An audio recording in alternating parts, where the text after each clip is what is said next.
Continuing from our last video, we're now here in Imola. It seems that not too many people visit the city except for Formula 1 fans. If you try to search for Imola on YouTube, the top results you will most probably get are about motorsports. Well, it shouldn't come as a surprise as the number one main attraction that pops up when you Google Imola is the Imola circuit.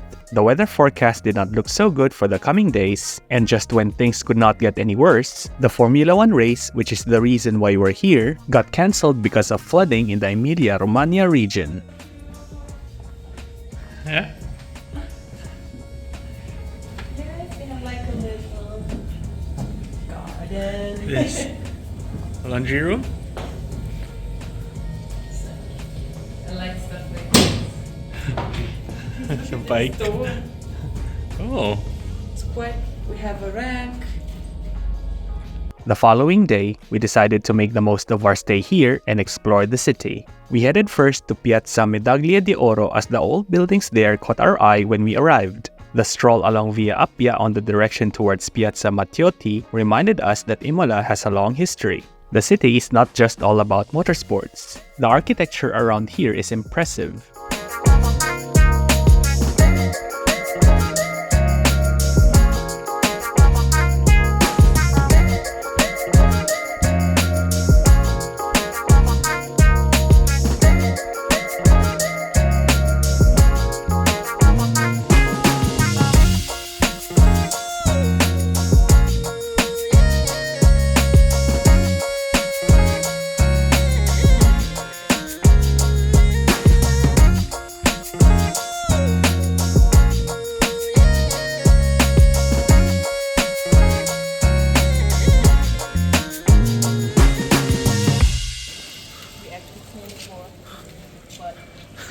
It was cancelled. Piazza Matteotti is the main square, and judging from the number of cafes, restaurants, and F1 banners hanging, our guess is this would be one of the most happening places if the race was not cancelled.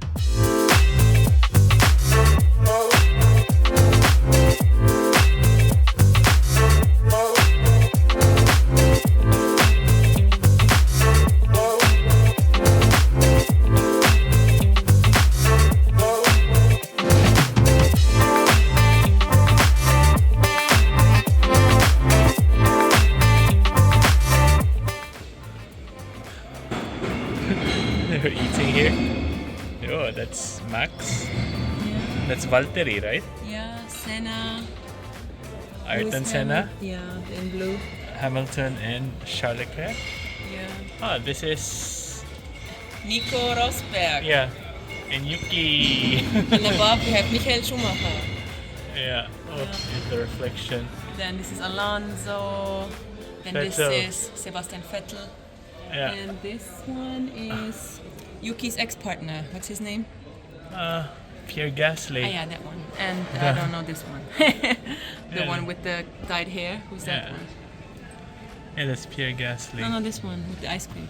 Ah, that's Alex Albon. Did you buy the... Love the packaging. And this one is so nice. Arrivederci e grazie. Goodbye and thank you. What did you buy? Thank you. Pizza everywhere. You can definitely explore a lot of Imola in a day. Will we come back here? Definitely, as we did not get to see several tourist sites because of the horrible weather. But we will most probably time it with the next Formula 1 Grand Prix. That is, if we can get tickets, which is always sold out. Look at these windows with the wooden line.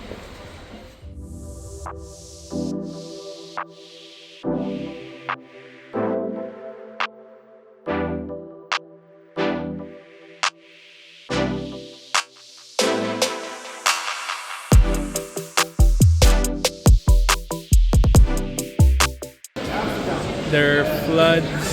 Around Rimini, we wanted to go to Rimini and San Marino. Yeah. And unfortunately, we made it to Bologna from Imola because also F1 is cancelled, so we are currently in Imola. We had to scrap our original plan of going to Rimini and San Marino after the race, as all of the trains heading in that direction were cancelled due to the floods. We did not even find buses going there. Thinking about how to salvage our trip, we decided that heading to Florence but staying at Montecatini is our best option. However, we almost have a whole day stopover in Bologna.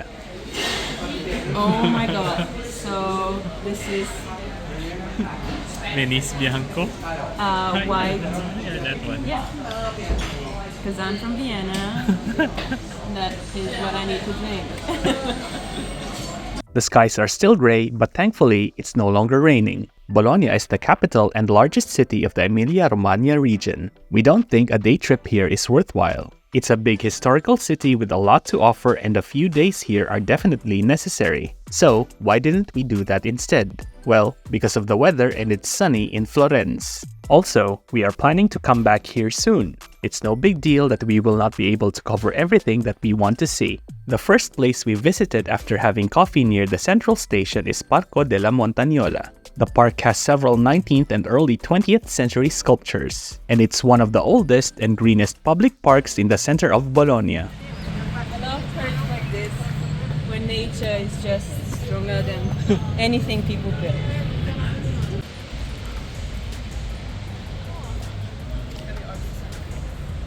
That's not original. Also, the park was first opened in the 17th century and commemorates the victory of the Italians over the Austrians in 1848.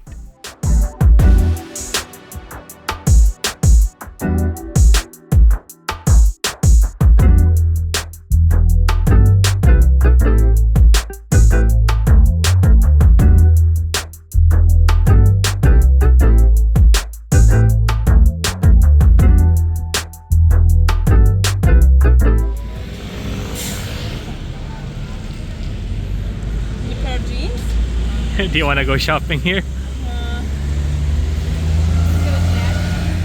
Near the War Memorial, we stumbled on a flea market at Piazza VIII Agosto. It's like the flea market that you always see, but it has quite a number of leather goods being sold, especially bags, most of which are from Florence, also known for its high-quality leather. Be careful though of cheap knockoffs and poor quality products. I love and even the moss Yeah. growing on the balcony arches.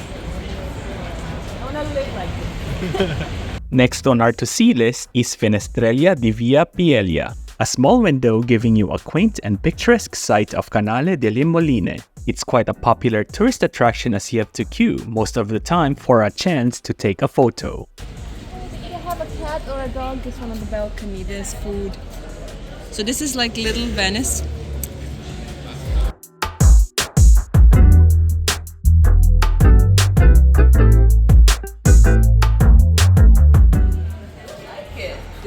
Yeah.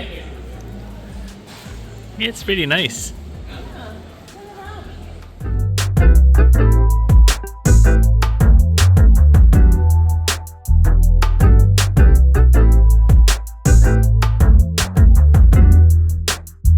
Afterwards, we passed by the Bologna Cathedral or Cattedrale Metropolitana di San Pietro.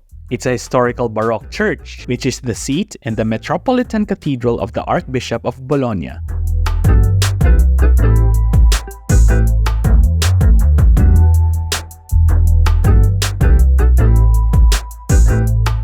This is the this is the fanciest H&M. Yeah, at least the balcony architecture is Yeah, the balcony is pretty nice. Not spending too much time at the cathedral, we headed towards Piazza Maggiore, which is the central square in Bologna. Northwest of it opens into Piazza del Nettuno, while the northeast corner opens into the narrower Piazza Re Enzo.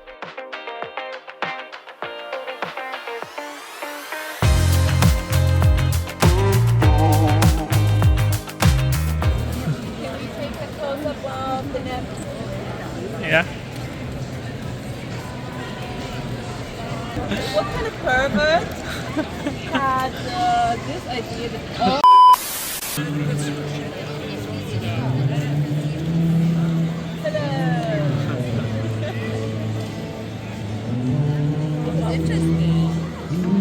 There are several places of interest around here, but since we do not have the whole day to explore, we had to choose one. We went inside another church, the Basilica of San Petronio, which dominates Piazza Maggiore. It's dedicated to the patron saint of the city, Saint Petronius, who was the bishop of Bologna in the 5th century. Construction of the basilica began in 1390, and its main facade has remained unfinished since. I like the colors on the construction. It's impressive. Let's go. I'd bring my own candle.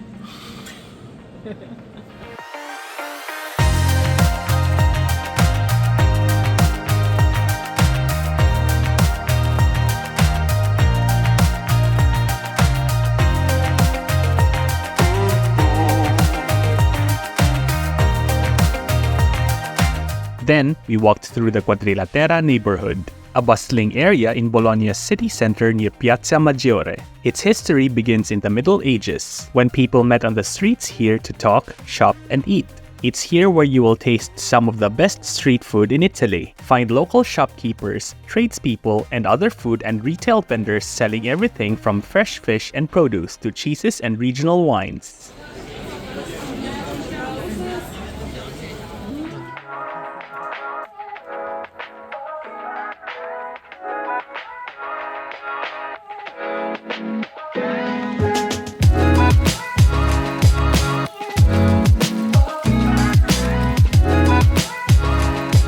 Our last stop before going back to the main railway station are the two towers or due torri. Also, we got to see more of Bologna's amazing porticos. They are an important cultural and architectural heritage of the city and declared a UNESCO World Heritage Site in 2021. No other city in the world has as many porticos as Bologna. They cover more than 38 kilometers in the historic center alone. As for the towers, both of them are leaning and are the most prominent of the towers of Bologna. Garisenda, the smaller of the two, has a greater lean. The taller one is called Asinelli. Their names derive from the families, which are traditionally credited to have constructed the towers between 1109 and 1119. So that's it for almost getting stuck in Imola and Bologna. See you in the next video.